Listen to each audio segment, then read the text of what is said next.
Sorry అండి, చాలా gap వచ్చింది కదా. చెప్పాలంటే దీనికి ఒక రకంగా రీజన్ ఇతనే అబ్బా. బొంగులోది జస్ట్ రివ్యూ ఇచ్చినందుకు స్ట్రైక్ వేసినాడు. రీసెంట్గా పెద్ద ఇష్యూ కూడా అయింది కదా. మళ్ళీ ట్విట్టర్లోకి వచ్చి అది నా అకౌంట్ కాదు, నేను స్ట్రైక్లు ఎవరికి వేయలేదని చెప్పి ఏదేదో చెప్పాడు. చెప్పాలంటే చాలా మంచిగా ఇచ్చానబ్బా ఫీడ్బ్యాక్, ఇలా మిస్టేక్స్ ఉన్నాయి కరెక్ట్ చేసుకోండి అని. వీళ్ళకి అది కూడా నచ్చలే. ఏం నచ్చుతుందో మరి. ఈసారి ప్రెసిడెంట్ అయ్యాడు, నెక్స్ట్ టైం ప్రైమ్ మినిస్టర్ అవుతాడేమో మరి. మాకి చెప్పాలంటే he's unfit for that position. యాక్చువల్గా నేను గమనించింది ఏంటంటే చాలా మంది జూనియర్ ఆర్టిస్టులు కూడా వేరే హీరోల్ని బాగా పొగుడతారు. ఫర్ ఎగ్జాంపుల్ షూటింగ్ టైమ్స్ లో మంచి ఫుడ్ పెట్టడము, ఏదన్నా హెల్ప్, ఆపర్చునిటీస్, ఇంకా చాలా విషయాల్లో బాగా మెచ్చుకున్నారు. కానీ స్నో అనుకో, వీళ్ళని మాత్రం పొగిడింది నేను ఎప్పుడు చూడలేదబ్బా. మీకేమన్నా తెలిసినా లేకపోతే చూసినా కమెంట్ చేయండి. మళ్ళీ యాక్టింగ్ విషయంలో నేను ఏమనట్లేదు, ఆఫ్ స్క్రీన్ గురించి చెప్తున్నా. ఎందుకులే ఈ విష్ణు లీలల గురించి. నిన్న మోటివేషనల్ వీడియోస్ చూసినా కాన్ఫిడెన్స్ కూడా బాగా వచ్చింది, అందుకే ఇప్పుడు మళ్ళీ స్టార్ట్ చేస్తున్నా. ఓకే ఆఫ్టర్ లాంగ్ టైం మళ్ళీ వెల్కమ్ టు బూస్ బస్.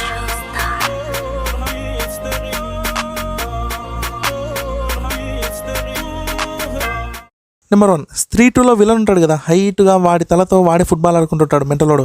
యాక్చువల్గా అది CGI కాదు, రియల్ పర్సనే. పేరు Sunil Kumar and he's a police constable. అంతే కదా బా, మనోడు ప్రొఫెషనల్ రెస్లర్ కూడా. రింగ్లోకి వస్తే లేపి కొడతాడు, జాగ్రత్త మరి.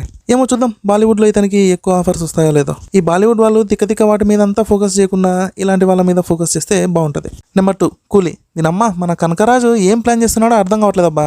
అదే కూలీ సినిమా గురించి మాట్లాడుతున్నా. ఆ కాస్టింగ్ చూసి మెంటల్ ఎక్కింది. కొంచెం కూడా ఎక్స్పెక్ట్ చేయలే. Nagarjuna, Soubin Shahir, Shruti Haasan, Sathyaraj. Mind blowing Varma, mind blowing. అసలు నాగార్జున పోస్టర్ అయితే వేరే లెవెల్. ఈవెన్ రజనీకాంత్ పోస్టర్ కంటే నాగార్జున అదే బాగుంది. ఆ స్వాగ్ చూడు తమ్ముడు, స్వాగ్.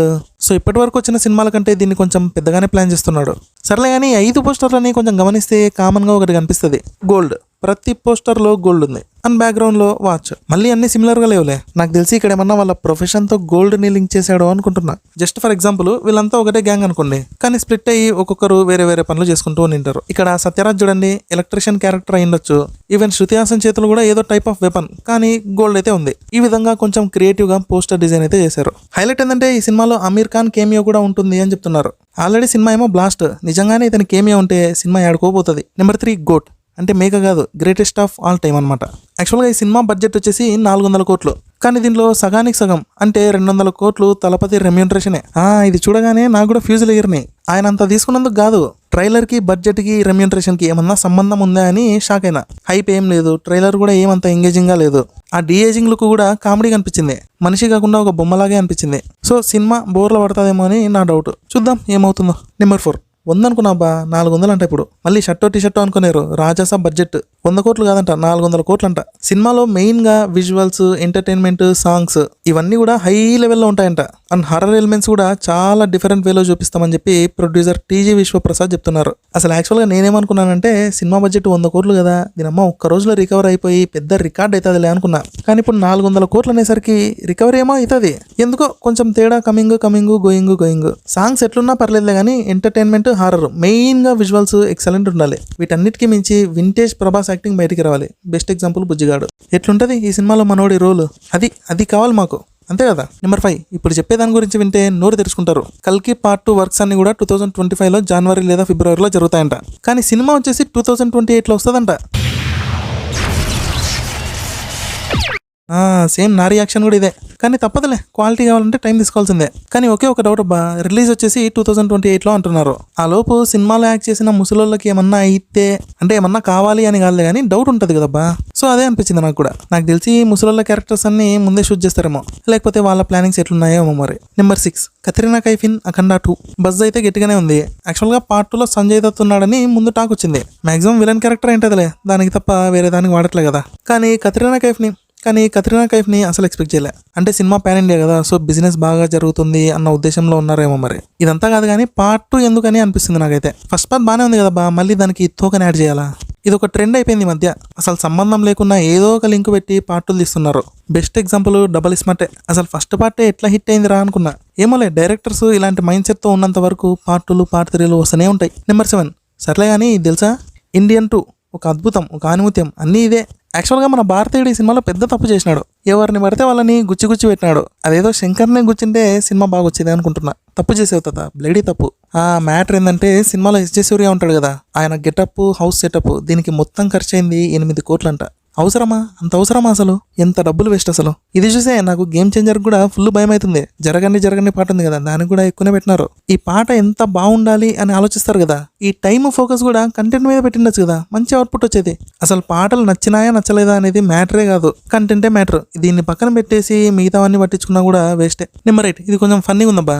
నాని రాజమౌళితో ఇలా అన్నాడంట, ఏంది మామ ఈగా 2 ఎప్పుడని. అప్పుడు రాజమౌళి ఉండి, ఒకవేళ నేను ఈగా 2 తీసినా కూడా నీతో నాకు ఏం పని లేదు అన్నాడంట బా. అంటే ఫన్నీ వేలో. యాక్చువల్గా ఫన్నీగా అయినా సీరియస్గా అయినా రాజమౌళి చెప్పింది కరెక్టే. నిజంగా అవసరం లేదు, ఎందుకంటే చచ్చిపోయాడు కదా. ఒకవేళ కనిపించినా కూడా సమంత కళలోనో లేకపోతే ఆమె ఇమాజిన్ చేసుకుంటే కనిపిస్తాడు అంతే. ఇదంతా కాకుండా టైం మిషన్ కాన్సెప్ట్ పెట్టి బతికించి తీసుకొస్తే మాత్రం జనాలు దంతారు. ఫస్ట్ ఆఫ్ ఆల్ రాజమౌళి ఇలా ఆలోచించాడు అని దాన్ని గెలకల్లే, ఏదో ఊరికే చెప్తున్నా. నెంబర్ 9, పుష్ప 2 పెద్ద రికార్డే క్రియేట్ చేసిందబ్బా. ఇండియన్ సినిమా హిస్టరీలోనే ఇప్పటి వరకు ఇలా జరగలేదు. ఈ సినిమా ఓటీటీ రైట్స్ ని నెట్ఫ్లిక్స్ వాళ్ళు ఏకంగా 270 crores పెట్టి కొనేసుకున్నారు. అర్థమవుతుంది కదా క్రేజ్ ఏ రేంజ్ లో ఉందో. యాక్చువల్ గా వచ్చిన 2 పాటలు అండ్ టీజర్లు అయితే సూపర్ ఉన్నాయి. నార్త్ లేదు, సౌత్ లేదు, ఇండియా మొత్తానికి సినిమా అయితే బాగా ఎక్కేసిందబ్బా. ఎక్స్పెక్టేషన్స్ ఒక రేంజ్ లో ఉన్నట్టున్నాయి. అండ్ సుకుమార్ కూడా నాకు తెలిసి మంచి కేర్ తో తీస్తున్నాడు సినిమాని. సర్లే అని పుష్ప 2 ఫస్ట్ డే ఎంత కలెక్ట్ చేస్తుంది అనుకుంటున్నారో కమెంట్ చేయండి. Number 10, OG. ప్రస్తుతం రాబోయే సినిమాల్లో నేను ఎక్కువగా ఎక్స్పెక్టేషన్స్ పెట్టుకున్న సినిమా అయితే ఓజీనే. బడ్జెట్ వచ్చేసి అరౌండ్ 200 crores ఏమో ఉంది. షూటింగ్ ఏమో మాక్సిమం అక్టోబర్లో స్టార్ట్ చేసి సినిమాని నెక్స్ట్ ఇయర్ ఏప్రిల్ మే కంతా రిలీజ్ చేసే ఛాన్స్ ఉందబ్బా. నెంబర్ 11, దేవర. ఒక పాట అయితే రాబోతుందబ్బా, మామూలుగా ఉన్నదంట, ఫుల్ ఫైరే. అంటే కాల్చుకోవడం కాదు, డ్యాన్స్ ఒక రేంజ్ లో ఉంటదంట. చెప్పాలంటే దీనికోసం నేను వెయిట్ చేసేది. ఎందుకంటే ఈ మధ్య పాటల్లో ఉండే సిగ్నేచర్ స్టెప్స్ ని బాగా ట్రెండ్ చేస్తున్నారు. ఫర్ ఎగ్జాంపుల్ తోబా తోబా పాటలో విక్కీ కౌశల్ వేసిన స్టెప్ బాగా వైరల్ అవుతుంది కదా. సో అదే అనుకుంటున్నా బా, దేవర వస్తుంది కదా, డాన్స్ ఇంకా ఏ రేంజ్ లో ఉంటుందా అని. సిగ్నేచర్ స్టెప్స్ ఏమో కన్ఫర్మ్ ఉంటాయి, నో డౌట్. సో ఆ స్టెప్స్ ని మన ఇన్ఫ్లుయెన్సర్స్ ఎలా ఇస్తారో చూడాలి మరి. Number 12, game changer update. యాక్చువల్గా ఏమైందంటే మూవీ టీం నుంచి ఎలాంటి అప్డేట్లు రావట్లేదని చెప్పి ఫ్యాన్స్ అందరూ ఒక పని చేశారబ్బా. రామ్ చరణ్కి ఒక పెట్ ఉంది, దానికి ఒక ఇన్స్టాగ్రామ్ అకౌంట్ ఉంది. అంతే, ఇంకా ఫ్యాన్స్ అందరూ కలిసి ఆ కుక్క పోస్టులకి కమెంట్లు పెట్టారు, ప్లీజ్ నువ్వన్నా చెప్పు తెలుసుకొని అని. ఇదంతా చూసి ఉపాసన ఈ విధంగా రెస్పాండ్ అయ్యారు. ఇదేమన్నా ప్రొడ్యూసరా సినిమా అప్డేట్లు తెలుసుకొని ఇవ్వడానికి అనింది అనమాట ఫన్నీగా. అయినా సరే మనోళ్ళు వదలలేదు, అట్లీస్ట్ నువ్వైనా అప్డేట్లు ఇవ్వదినా అని పట్టుకున్నారనమాట. మరి మామూలుగా ఉండదు రామ్ చరణ్ ఫ్యాన్స్ తో. Number 13, hit 3. నాని అయితే ఫుల్ జోష్లో ఉన్నాడు. సరిపోదా శనివారంతో అదరగొట్టాడు, మళ్ళీ హిట్ 3తో ముందుకు రాబోతున్నాడు. ఈ సినిమా షూటింగ్ కూడా తొందరలోనే స్టార్ట్ చేయబోతున్నారని టాక్. సినిమా పూజ వచ్చేసి ఈ మంత్ లో చేస్తారంట. నెంబర్ 14, సర్లే అని హైలైటెడ్ టాక్ బయటకు వచ్చింది ఒకటి. మన తలపతి విజయ్ సలార్ సినిమాని హైదరాబాద్ లో ఒక మాస్ థియేటర్లో చూసాడంట. అది కూడా ఫ్రంట్ రోలో కూర్చొని. దేనికంటే ఆ వైపుని ఎంజాయ్ చేయడం కోసం అంట. కొంచెమన్నా నమ్మేలాగా ఉందా? నాకైతే అస్సలు లేదబ్బా. నిజమో అబద్ధమో తెలియదు కానీ గోట్ సినిమాని ఇండైరెక్ట్ గా ప్రమోట్ చేస్తున్నట్టు అనిపిస్తుంది. సెప్టెంబర్ 5th కదా రిలీజ్, ఎంతమంది వెయిట్ చేస్తున్నారు చూడడానికి. నాకైతే ఏం ఎక్స్పెక్టేషన్స్ లేవబ్బా, ఇంట్రెస్ట్ కూడా లేదు ఫస్ట్ ఆఫ్ ఆల్. అయినా సరే చూడాలి, ఇవేం లేవు కదా. సో అప్పుడన్నా సినిమా బాగా నచ్చుతాది అని అనుకుంటున్నా. చూద్దాం మరి ఏం జరుగుతుందో, దేవుడికే ఎరక. ఒకవేళ మీరు వెళ్ళేటట్టుంటే నాకు కూడా ఒక టికెట్ బుక్ చేయండి అబ్బా. ఓకే కదా, మీరు టికెట్ పెడితే నేను స్నాక్స్ పెడతా, ఓకేనా? ఇంతేనబ్బా, అప్డేట్లు, బజ్జులు, టాకులు ఏవైనా మిస్ అయితే కమెంట్ చేయండి. అంతేనండి, that's all for today. Video నచ్చితే ఖచ్చితంగా లైక్ చేయండి, వీలైతే సబ్స్క్రైబ్ కూడా చేయండి అబ్బా, కొంచెం పుణ్యం ఉంటుంది, ఓకేనా? ఉంటాం మరి, టాటా బాబాయ్, have a good day, take care.